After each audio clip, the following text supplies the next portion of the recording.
That's right. You're listening to another boring news and nonsense report, I think. Toss, are you awake? Spatry, why'd you wake me up? I was napping. I see you. Well, I mean, Decker didn't even bother to show up tonight. He says he's too good to join us. He has things that are more important than we are, Toss. It must be something going up Canada. I don't want to even talk about it, I tell you. I don't know. Maybe the Queen raised his taxes and that sort of thing, and so now he's got to work extra hours. And I'll tell you, gosh, I lost my train of thought. Don't you hate it when that happens? I'm sorry. Were you talking to me? Shut up, Toss. Hey, Microsoft is making a stripped-down Windows to rival Linux. What is this? I couldn't believe it when I saw this article today. What? Silicon Valley names like Google and Twitter run their online services across thousands of machines. And to efficiently execute their software with so much hardware in the mix, they often use the open source Linux operating system and a technology called containers. What they don't use is Windows. Microsoft's flagship operating system operates quite differently from Linux, which could be a problem as containers become the preferred way of computing in the cloud. But now, as so many other follow the lead of giants like Google and Twitter, Microsoft is reshaping Windows so that it doesn't get left behind. In the fall, Microsoft announced that it would add Linux-like container technology to a future version of Windows. Today, the company revealed that it's also developing a super slim version of Windows that will run what it describes as a new kind of container, one that provides an added level of security. The OS is called Windows Server Nano. So it sounds to me, Toss, it seems like, Microsoft is finally, they realize that Linux is onto something.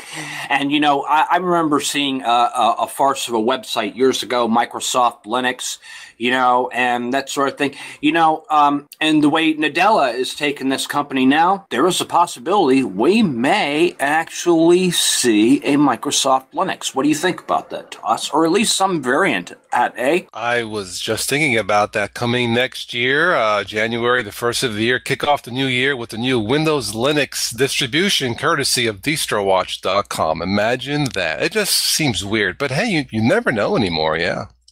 Yeah, I thought this was really surprising when I saw that, so I figured I have to bring that one to the table. What you got, Toss? Some more good Ubuntu phone news. The latest iteration of the Ubuntu phone, the BQ Aquarius E4.5, I guess that's the size of the screen, this is the first commercially available Ubuntu phone. You might recall back in February they had these little quickie flash sales. Well, this is commercially available. It's still only in Europe for 170 euros. I guess that's less than $200. It's certainly priced right. Check it out. It is available now in Europe, and I believe, Spatry, this summer we might see a USA-based Ubuntu phone. Very interesting. Yeah, now we've had some opportunities in the past to talk with Alan Pope because he hangs out here quite often at Cup of Linux on our Mumble server. And right. It seems like they're doing very well with the Ubuntu devices. It'd be very interesting to see them hit the store shelves here in the U.S. I haven't had, we haven't seen them yet. But apparently they're doing very good, so that's good stuff to hear indeed. Right. All right. Happy birthday to you. Happy birthday to you. Happy birthday, dear Git. Happy birthday to you. That's right. 10 years ago this week, the Linux kernel community faced a daunting challenge. They could no longer use their revision control system, BitKeeper, and no other open source control management met their needs for a distributed system. Linus Torvalds, the creator of Linux, took the challenge into his own hands and disappeared over the weekend to emerge the following week with Git. Today, Git is used for thousands of projects and has ushered in a new level of social coding among programmers. So happy birthday to Git. And arguably, Git is probably the next greatest piece of software released by Linus Torvalds to the community. Excuse me.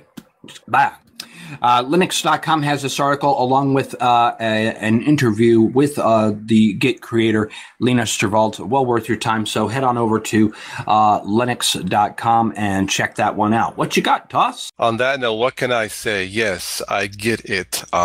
Anyway.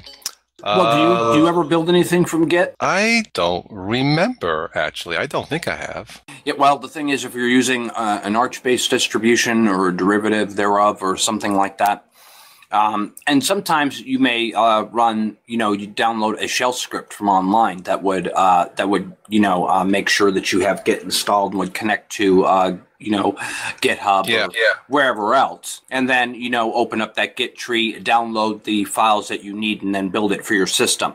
I think it's pretty cool. Now, I'm no expert on it. I wish I had Edge226 here. I mean, he's an expert on using GitHub and that sort of thing. He can expand on it quite a bit more. But if you're using Arch or Manjaro, you probably already have Git installed on your system, and you use it quite a bit to download and build packages for your system. So yeah, good stuff indeed. Linux Mint Debian Edition 2, the final releases are finally here. Both Cinnamon and Mate. I'm a big fan of the Mate desktop. I currently use Ubuntu Mate, but they're out if you would like to take a look at something different. Now, this is Debian-based, not Ubuntu-based, so I believe PPAs will not work. But if you are more intermediate advanced, I briefly tested Linux Mint Debian the beta Mate, and it seemed faster. And sure enough, I went to their website for the blogging use, and they officially say this will run faster. So check out Linux Mint Debian. At least the Mate, in my test, even in a virtual box, it did seem to run a little bit faster. Now, I'm curious to know if they're still making the XFCE variants.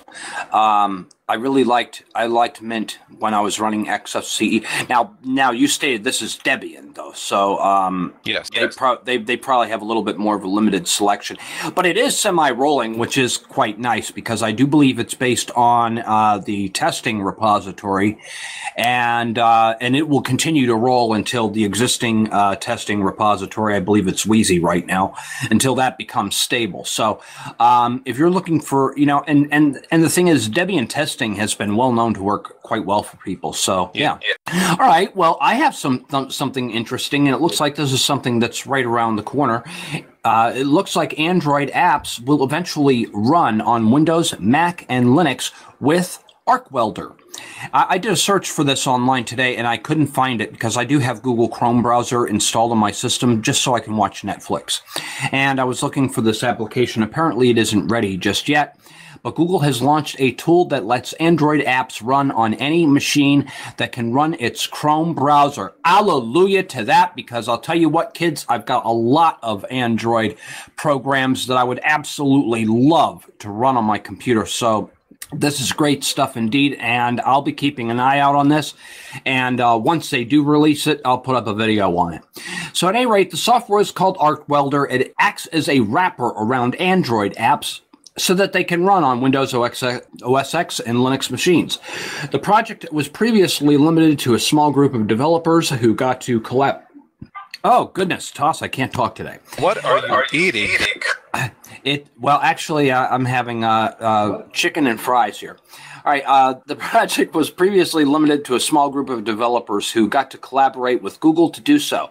Now the company has launched a new Chrome app packager that expands the places that Android apps can run and might make it easier for developers to get code working on different machines. Cool stuff indeed. I think we should change our show's name to the Sunday Night Chef and Nonsense, since you're going to be eating during these recordings.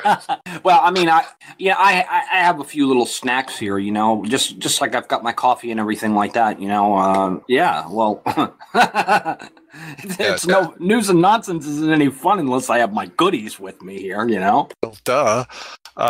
Elementary Freya is finally available. The latest stable release is out. I tested the beta. It seemed to be okay. It looks nice. I'm not sure it's something I would use, but for all of you who liked Elementary before, you'll probably like this version. Check it out. Elementary OS Freya, the final edition, is available. Toss, could you do me a favor and pick a number between 1 and 7? Well, let's see. Today is the 12th, so let's add 1 and 2. How about 3? All right, and today's winner for our giveaway, we're giving away Magica. Now, this is a Windows game. However, it will run on Wine if you have Steam installed using Wine. It does have a DirectX. And our winner corresponds to Ironclaw. Ironclaw, you are the winner. So check the forum. I will be sending you a Steam key where you can download the game and give it a play. All right, and let's go ahead and move on to the... Actually, no. I've got another piece of news before we move on to the nonsense report. It appears that Google is purging the development of next-generation battery technology. Well, it seems that current lithium-ion batteries in the tech world are slowly improving. It's becoming increasingly more difficult for companies to build high-end devices that won't waste precious battery life. A number of research labs and universities are trying to solve this battery problem, but not many have been successful in recent years. One of the latest companies to research heavily into new battery tech is Google, according to a new report by the Wall Street Journal. The group that is currently working on this new battery tech comes from the Google X Research Labs and is led by former Apple battery expert Dr. Ramesh Barwa. I believe that's how his name is pronounced. According to people familiar with the matter, Google's team originally began testing other companies' batteries for its use in Google's own products since 2012. And the team has shifted its efforts into building battery tech that Google will end up producing itself. So who knows? We could probably see some better batteries in the near future, get some longer battery life and that sort of thing. Should be good stuff indeed. More power. I'm all for it. All right, what you got, Toss? Spatry Tokyo has a new tourism ambassador. Guess who it is? It's in Tokyo. Who? Oh, come on. You can't guess this, Tokyo. Hint, Tokyo. Godzilla? Exactly. It's the nonsense report, kids. This is for real. I guess it's to make tourists feel somewhat comfortable and welcome, but there might be a small problem because I think Godzilla keeps watch of the tourists. And like if you litter on the ground or spit, he has a quick snack. So just a quick warning there. Yeah, I thought I saw some article like that earlier this morning. They had some giant Godzilla or something like that. I saw a picture of it or something like that. And I was thinking to myself, this is too nonsense to be true, but you picked up on it. Cool deal indeed. Well, Toss, some more nonsense for you. NSA, NSA, everybody loves the NSA. You knew that was coming, didn't you? Well... Okay, good night. That's it. Goodbye, everybody. No, actually, well, you hear of all these backdoors and everything. Well, apparently, according to this article dated on April 12th today, the NSA wants tech companies to give it front door access, not backdoor access. It wants front door access to encrypted data. Yes! The National Security Agency is embroiled in a battle with tech companies over access to encrypted data that would allow it to spy more easily on millions of Americans and international citizens. Last month, companies like Google, Microsoft, and Apple urged the Obama administration to put an end to the NSA's bulk collection of metadata. The NSA, on the other hand, continues to parade the idea that the government needs access to encrypted data on smartphones and other devices and prevent criminal activity. Now, NSA Director Michael S. Rogers says he might have a solution. Uh-oh. Lock down your devices, folks. NSA, the National Scares Me Association. Thank you for that report. What you got, Toss? Well, let's see. Today, Hillary Clinton announced she is running for president. Hillary, if you're listening, I'll tell you what, I am an undecided voter. But if you can master Manjaro Linux, you have my vote. How does that sound? All right, well, that's our show, folks. Goodbye. What else do I have? Okay, my turn. I got yeah, because I got as much nonsense as you've got. So okay, well, you remember the X-Files, and they had that one episode with the nanobots and everything from 1999. Yeah. Okay, well, apparently on January 17, 1999, sci-fi fans turned to their beloved X-Files, were treated to a terrifying technology nightmare. At the beginning of the episode, Assistant Director of the FBI, Walter Skinner, becomes mysteriously ill. Black veins slowly spread across his body. The malady, it turns out, are microscopic machines in his blood. And 16 years later, it appears that nanobots like these ones that were in the X-Files are now a real thing. And although the microscopic critters are still a little creepy, scientists say the technology could have a hugely positive impact. The applications of this are just immense. Says Vika Sperry, an engineer at the University of Illinois at Chicago who led the nanobot experiment. You can use this in food storage or outer space research. How exactly? It's beyond me. But at any rate, they've now got these little, nanobots, microtechnologies, and that sort of thing. So, yeah, all is good, huh? Well, speaking of nanobots or nano, $70,000 worth of frozen bull semen stolen from Minnesota farm. That is a load of bull. Bull shiznits. Hey, I just read it. Oh, goodness, Toss. Where do you find these? Hey, this is nonsense, right? Well, just enjoy the show. Yeah. Okay, well, this article reminds me of that movie. I don't know if you've seen this one. This one's an oldie but goodie. The movie was called It's a Mad, Mad, Mad, Mad, Mad, Mad World. Yeah. You remember that one? Yeah, and, they find this briefcase full of money under the big W, and then they end up going in the building, and there's a chase going on and everything, and all of a sudden the money ends up flying out the window and then into the streets, and everybody's going crazy. Well, apparently, this happened recently in Texas. It's raining cash. Lucky drivers hit the jackpot as wads of money fall from a truck. Joe Aldridge, 46, recorded the incredible moment. Cars came to a standstill as drivers desperately picked up these banknotes.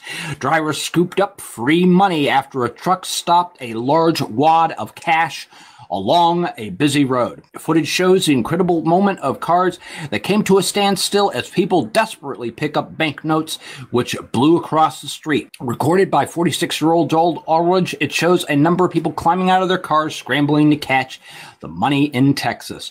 Mr. Aldridge did not hesitate to stop and pick up some of the money for himself, confirming the incident. Weatherford Police Department strongly encouraged anyone who had collected some of the money to return it to the police. Weatherford Police Department, good luck with that. Yeah, good luck with that. I'm sure many drivers were banking on that story. Haha. Yeah, absolutely. Go ahead. What you got? Spatry, who's your internet service provider down there? Comcast. Well, I actually have that here. It's actually very fast, very reliable. If it wasn't for that, I probably couldn't do this because they are the fastest provider as far as, bandwidth and speed and all that. But apparently, even though I enjoy it and it's fine, Comcast apparently has a PR problem, service issue in some parts of the country. This is all true. Apparently, some of customers' names on their billing, the names have been changed. Some of the names on the bills, and I quote, are dummy, a-hole, and super bitch. What? Apparently, what happened was they must have called the customer support line, and somebody did some fiddling in their accounts, huh?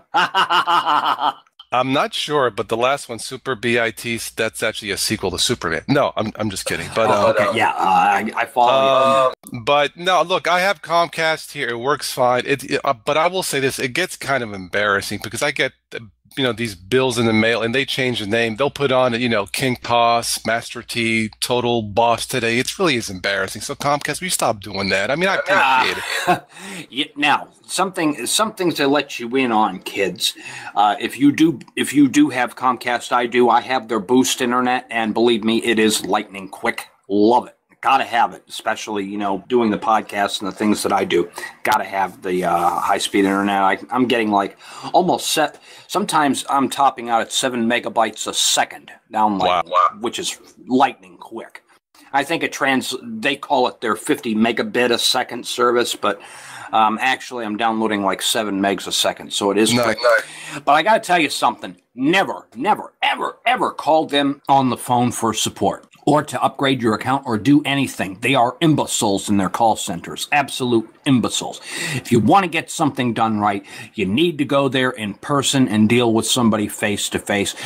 Usually the people who are at our location locally, face to face, every one of the representatives there are committed to customer satisfaction and excellence in customer service. I always leave there happy. Never call them on the phone. I always end up being more angry after getting off the phone with them. So you're better off just going in person, and just a piece of advice from my end of the thing there. Yeah, that's all I've got. What you got? Must be the heat down there, because I don't have that kind of an issue here. But okay. Okay, I do have one last thing, kind of like a personal nonsense. Well, you and I, you recall I had a little bit of an issue syncing my Galaxy phone to my new Ubuntu Mate, right? Uh-huh. Okay. Was it because the ATI drivers were conflicting? Oh, will you stop it? Sorry, I couldn't help it. Come on, it was the NVIDIA drivers. What's the matter with you? No, I'm just kidding. But Okay. Thank you. Yeah.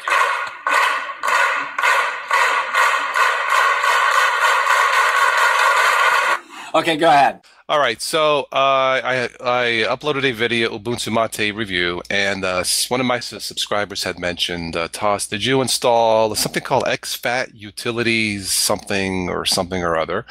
So anyway, I tried it. It's actually 2 pieces of software, if I recall. I installed it, still cannot sync my Galaxy phone.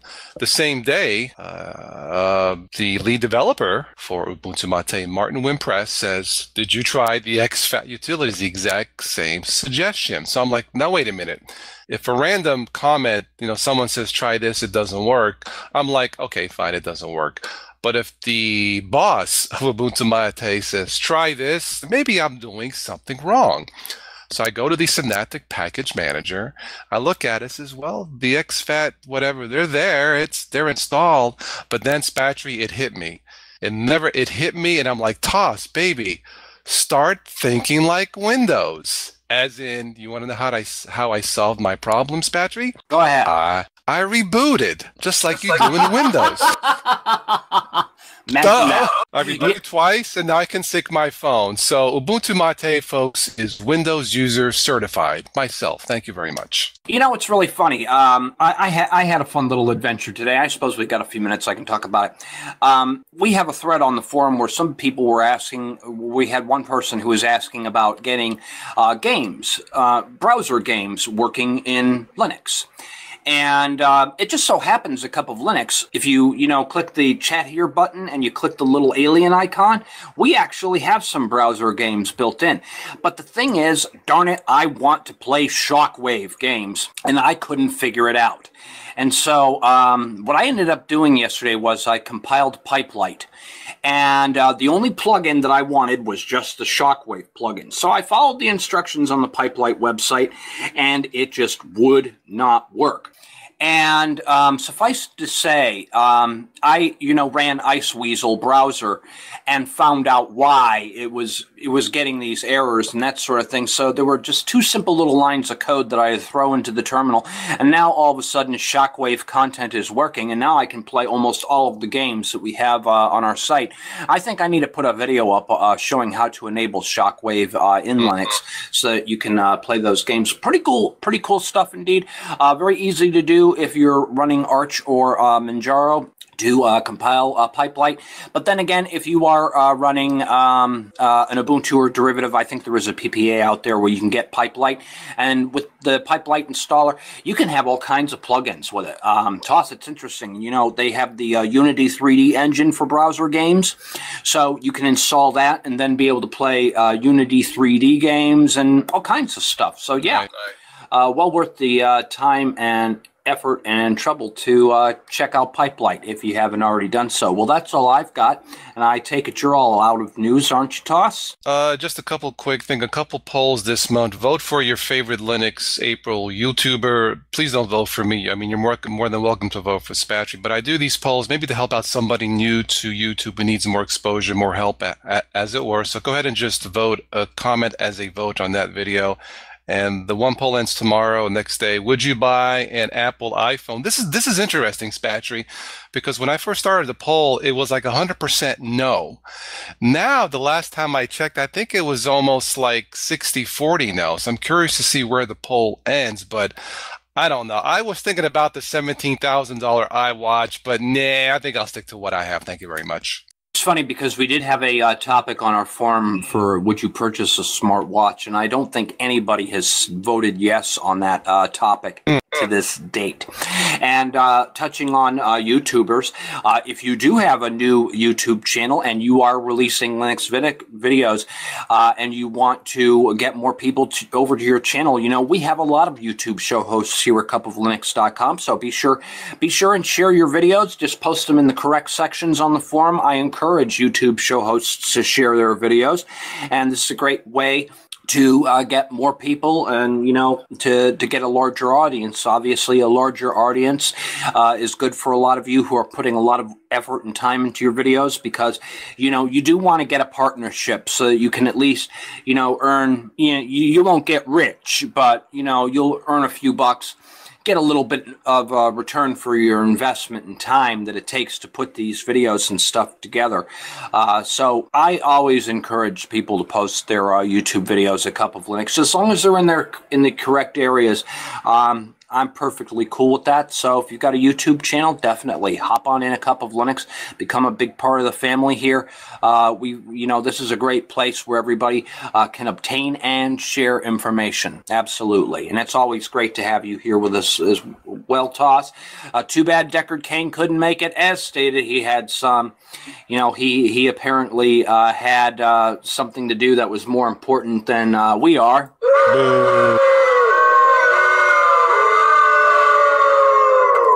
So hopefully he'll come back next week. I don't know. Maybe that'll probably scare him away and we won't see him again. Who knows?